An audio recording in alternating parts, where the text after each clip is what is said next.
날도 좋고 어머님이랑 신랑이랑 아이 데리고 호수공원에 놀이터에 갔어요.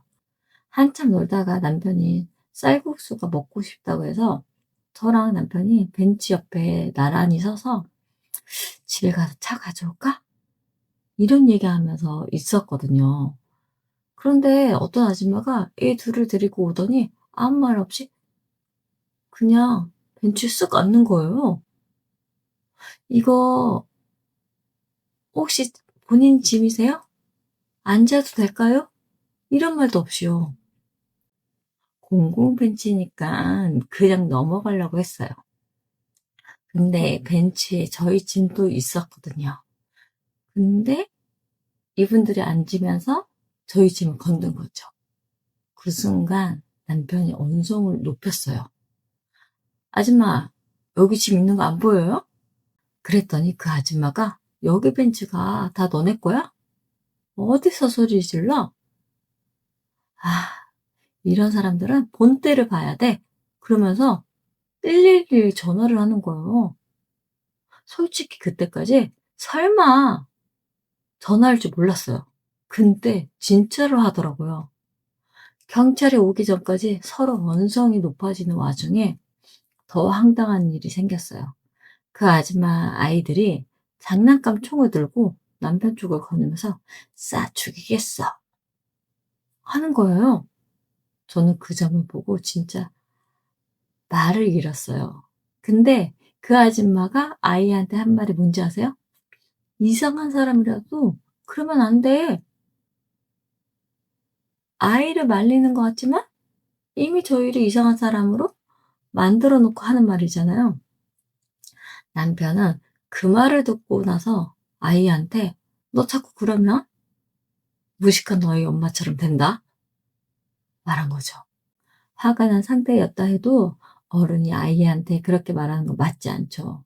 그래서 아이한테 "아저씨가 화나서 그런 말 했네. 미안해." 하고 따로 사과했어요. 여기까지 봤을 때 "뭐하러 그 아줌마랑 실갱이 하냐. 그냥 똥 밟았다 생각하고 다리를 뜨면 되지 않냐." 하실 거예요. 근데 그 아줌마가 경찰을 부르고 나서 저희 남편한테 "경찰 부르니 꼬리 내리는 거냐?" 이렇게 비아냥거렸거든요. 그 말도 듣고 더 피하고 싶지 않았어요. 꼴릴 것도 없고 피할 이유도 없으니깐요. 공권력을 그런 식으로 쓰면서 위세 부리는 건 아니지 않나요? 그 자리에서 분명하게 얘기하고 싶었어요. 한 20 분이 지난 뒤에 경찰이 왔어요. 그 아줌마가 신고를 했으니 먼저 얘기를 하고 저도 그 사항을 그대로 설명했어요. 벤치에 짐도 있었고 바로 옆에 사람이 서 있는데 "예의상 여기 자리에 앉아도 될까요?" 이런 거 묻잖아요. 이런 것도 묻지 않고 그냥 앉고 나서 저희 짐까지 건드리는 순간 신랑이 그 포인트에서 화가 났죠. 그래서 언성이 높아지게 됐어요. 그런 상황이에요. 그랬더니 경찰분이 그 아줌마한테 이렇게 설명하시더라고요. 웨딩홀이나 뷔페 가시면 자리 먼저 맡아 놓고 음식 가지러 가시잖아요. 그 사이에 다른 사람이 앉으면 "여기 자리 있어요." 하시잖아요. 지금 상황이 그 상황이랑 똑같습니다. 근데 안 듣더라고요. 계속 "공공장소니까 앉을 수 있는 거 아니냐."는 그런 말만 계속 반복하더라고요. 예전에 유퀴즈에 예일대 심리학자 안우경 교수가 나와서 한 말이 있어요.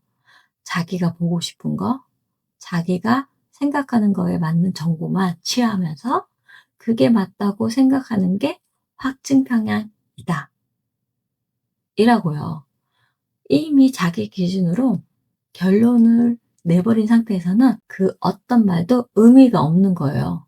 그러더니 갑자기 그 아줌마가 태세를 바꿔서 경찰 앞에서 울면서 자기 아이한테 사과하라고 그러더라고요. 그 모습 보니 이호선 교수가 한 말이 생각나더라고요. 몇 번 울었더니 아무 말도 안 하더라. 그러니까 이제는 그걸 용도로 쓰게 된다. 사람은 누울 자리 보고 다리를 뻗는 거예요. 간을 보는 거예요. 이렇게 해도 통하거든요. 이 말이 생각나더라고요. 이미 몇 번 그렇게 해서 통했던 사람처럼 보였어요. 결국 저랑 얘기했던 경제분이 이러시는 거예요. 저런 분들 생각보다 요즘 많아요. 자기가 맞다고 생각하면 끝까지 쫓아다니면서 말하는데 정작 본인이 무례한지 몰라요. 이게 제일 기억에 남더라고요. 나쁜 의도가 있는 게 아니에요. 진짜로 자기가 맞다고 믿는 거예요. 그러니까 끝까지 쫓아다니면서 말하고 울고 사과를 요구하고 본인 눈에 본인이 진심으로 피해자인 거예요. 여러분, 제가 오늘 이 이야기를 하는 이유가 있어요. 발다자르의 그라시안의 책에 무례한 세상에서 나를 지키는 법에 이런 말이 나와요. 손잡이가 없는 인간이 되어라. 남이 나를 이용할 수 있는 빌미를 주지 말라. 내가 한번 무례하게 대해줬는데 상대가 받아주면 그걸 권리로 인식하게 된다는 거죠. 한 번이 어렵지 두 번, 세 번은 더 쉬워진다는 거죠. 그래서 무례한 사람한테 대처하는 방법 딱 세 가지만 기억하세요. 첫째, 사실만 짧게 말하고 끊으세요. 감정 빼고 팩트만 날리는 거죠. 저희 집이에요. 경찰분께 얘기하세요. 감정을 실으면 싸움이 되고 사실만 말하면 상대가 민망해져요. 저희는 이 사단을 키운 건 사실 여기서부터였어요. 감정을 싣고 화를 내고 말이 길어졌다는 거. 짧게 말하고 끊지 못했던 거죠. 둘째, 기대를 먼저 끊으세요. 상대한테 사과나 인정을 기대하는 순간부터 내가 지쳐요. 처음부터 이 사람은 절대 인정 안 한다고 전제하고 들어가는 거죠. 기대를 끊으면 흔들리지 않아요. 셋째, 싸움은 심판한테 넘기세요. 무례한 사람이랑 계속 싸우는 게 아니라 경찰이든 제3자든 객관적인 사람한테 넘기는 거예요. 참고로 경찰은 사과를 시켜주는 사람이 아니에요. 중재를 해주는 분들이에요. 내가 이길 수 없는 싸움은 심판한테 맡기는 거죠. 경찰분이 이제 더 이상 얘기할 사항은 아닌 것 같다. 귀가하셔도 된다.